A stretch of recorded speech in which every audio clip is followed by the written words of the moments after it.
the Mottura C39, which has been quite difficult so far. The first thing we need to do is get the magnetic element to appear. It's not spring loaded and it just sits down in the core.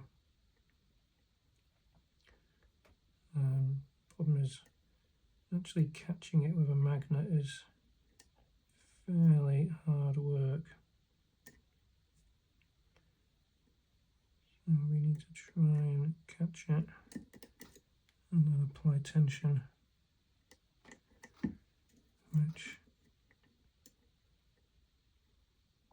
it doesn't want to stick to any of my flags, so I'm having to resort to using a magnet on a stick, which just isn't going very well.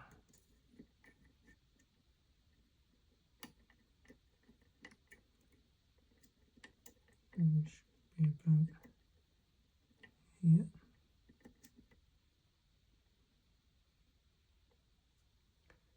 We don't actually need to lift it that high. Maybe good enough. Let's go see.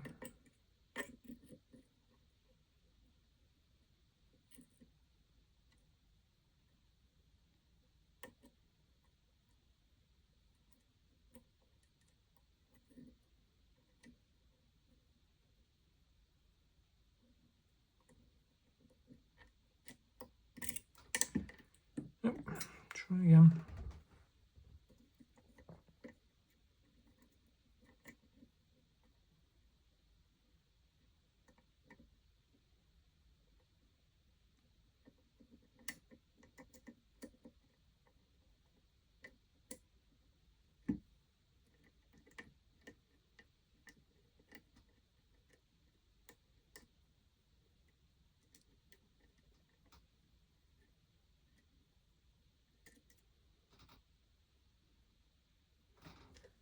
Maybe we got it. Let's get some tension in before we drop it again. There we go, keep that tension on.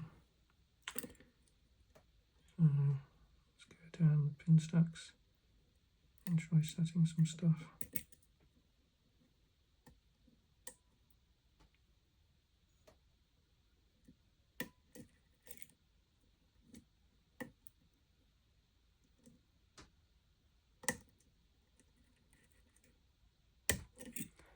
There we go, so we got our full set. So now we need to try and pick out the full set without dropping that magnetic pin, because I think I might actually cry if I drop that magnetic pin.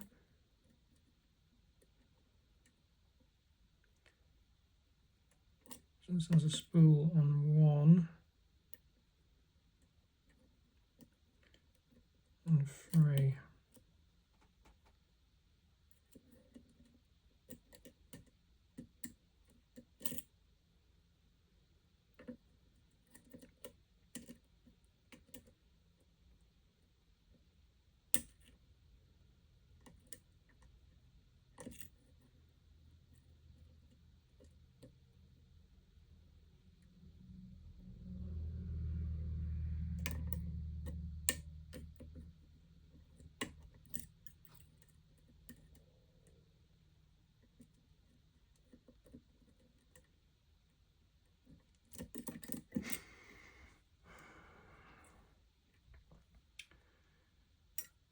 I'm going to switch to a different tensioner. Again, something with a bit more room in this keyway. Counter rotation on one, on two, on three, 4, 6.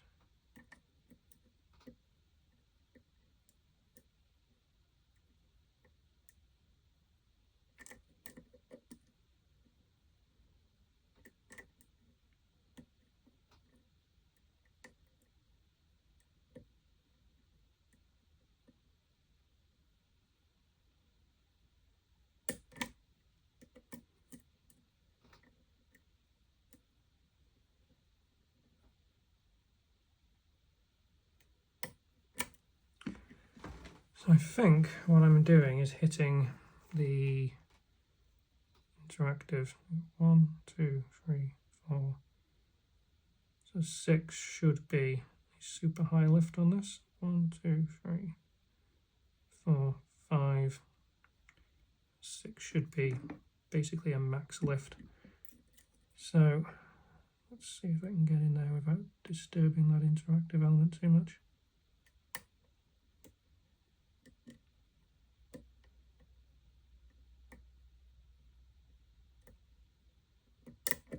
There we go. That's what we needed. And it is open. I'm not going to turn it any further than that because it's full of stuff in there. Get that vice out of the way. We're going to lock this back up and then we'll see if this key still works. And the reason it might not is because there is some construction keying going on in here. And what that basically is a set of a couple of little ball bearings, which when you use a couple of different keys, they will fall up into some construction keying chambers. And yeah, that will mean this key no longer works. So it does work. So we picked it to construction keying. I'll take that. Right. Let's get this thing apart. And we can see all the stuff going on in there, and I will grab the other keys and show you the construction keying, assuming this gut doesn't go terribly. So you definitely want to shim this lock. There's a lot of stuff going on in here that we really don't want to have to deal with if it all goes flying. And then we'll take a look at how that magnetic element works as well.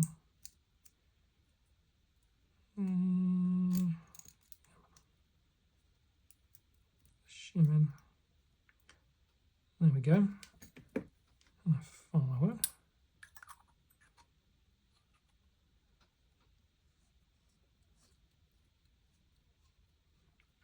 Put that bit down there. So the first thing we can see is these two little construction ball bearings. So I'm just going to, he says, as his tweezers don't fit in there,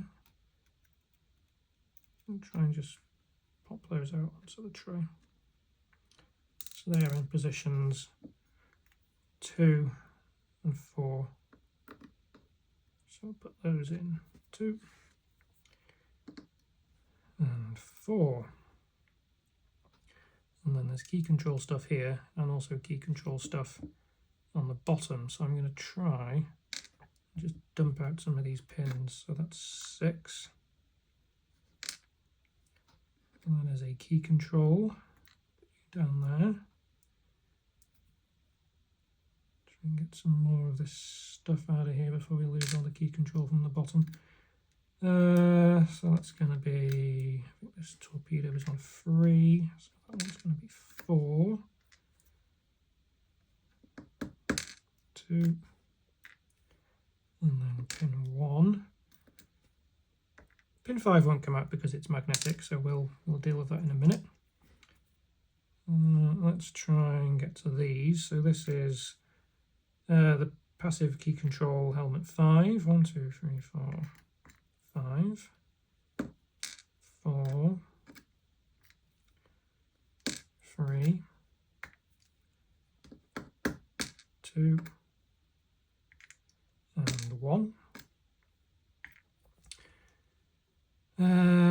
Right, let's get that magnetic element out. That will just now fall out of the bottom of the keyway. We'll see why in a minute.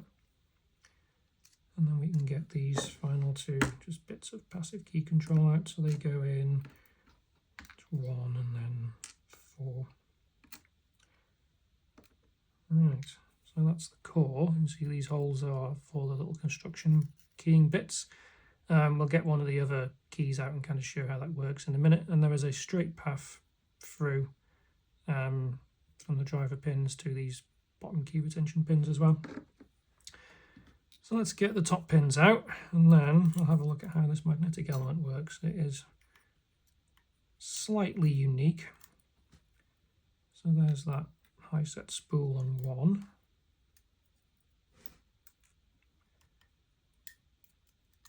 Standard on 2. Okay, spring out. Spool on 3. We didn't really notice that one. It's the one on pin 1 that's causing the trouble, really. Standard on 4. We'll get that spring in a minute. And then here's the magnetic, which goes here, which brings with it the spring from 4.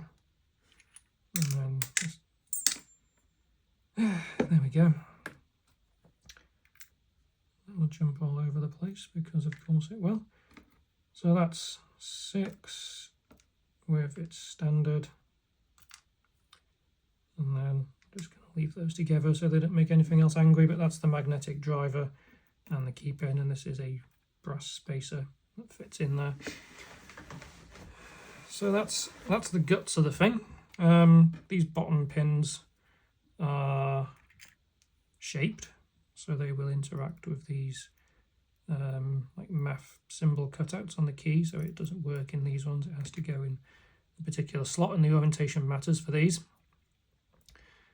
Now the magnetic pin, it just sits down in chamber 5. So this brass rod goes in, and that just sits in there and takes up most of the space. And then the magnetic driver sits on top. And then obviously the key pin just falls down into the core. So when the key isn't inserted, let's put a couple of these bits back in the keyway so we can see. Magnetic tweezers. There we go. You go there. There we go. Right, so we need this bottom pin. That needs to go in like this. And then the top pin sits in like this. I put the wrong bottom key control pin in. So that goes in like that and just fills that bottom of the keyway, and then this pin sits right down in the keyway like this. Obviously when you put the key in, it's lifted to the shear line. But if you then, when it's installed, it turns over, so this pin falls down into the Bible, and it's then kind of set like this, blocking the shear line until you put the key in, and that magnet pulls it back up to the correct spot. So when I was messing around at the start with a magnet on a stick, trying to like lift this pin, basically trying to replicate that, so getting it to come and lift up into the keyway enough so I can trap it with some tension and then lift it back to shear. You're going to have to do that manually, which is interesting. Most of these kind of have a sprung element in them. Keep that away from the magnet. So let's take a quick look at the construction keying. I'm going to grab another one of the keys. So this lot comes with 3 keys. It comes with an A key, a B key and a C key. This is the B key. So I'm pretty sure this one works on pin 2. So if we put the driver for pin 2 in, oops, you can see with the A key in, it has this little void in there. It's got too much space, but then the ball bearing brings that up to shear. So I need the bottom pin down, otherwise everything's just going to fall everywhere, so I put the bottom pin in. So that's the A key, and obviously there's another ball bearing one on 4 as well, so take that out. The ball bearing escapes, because of course it does. So pop that back in there. And then if we take our B key, pretty sure this is the B key, we'll soon see. We lift it. And let's just get rid of that ball bearing before it escapes. We put the B key in. You can see it's now lifting that pin all the way up. So when the lock is installed, there is a channel no, there isn't. I'm talking rubbish. It will lift the ball bearing above the shear line, and then as you turn the core, this little hole will align, and that is just the right size to like trap this ball bearing right. So as you operate the lock, the spring pressure from the Bible will force that little ball bearing down into this hole. It's not wide enough for a keep-in to get trapped in or anything, like they just kind of skate over it. But then that little ball bearing is trapped in there forever, so the A key will then no longer work because there's no ball bearing to fill the gap. And then, so this one still with driver 4, it still has that recess for a ball bearing, right? So the B key still uses the second, that little ball bearing on chamber 4. So let's rescue my little ball bearing, and I will get the C key. And I'll show you what that looks like. So I'll put 2 in there, 4 in there. Just, yeah, so 2 is now at shear. Let me grab the C key quickly. So the C key comes in its own little separate sealed baggie. And if we put the C key in now, you can see both of those are now lifted to shear. So the same thing would happen, that little ball bearing would get stuck in the hole, and then the A key and the B key would then be inoperable. So you actually get 3 different sets of keys of this. The interesting thing is you get 3 of the A key. They come in these packages, but you only get 1 B and 1 C. So I guess you have to go get more keys cut if you wanted to use that, which is, yeah, I thought that was kind of interesting. Anyway, let's get these pins back in their spot. Go there. Put the C key away and the B key before I mess them up. Don't want to have to take this thing apart again. So yeah, the core is fairly unremarkable. It has slide bar grooves in. I guess they reuse this core across multiple locks. Otherwise, it's just a standard core, standard lock body, I should say. The core is interesting. I mean, it's got a lot of holes in it and some anti-drill and stuff, but it's also got this anti-snap cut in it, so you can. It's got some snap protection. Obviously, gutting and reassembling this is risky with all these holes going on, but shim appropriately and you'll be fine. And other than that, yeah, that's it.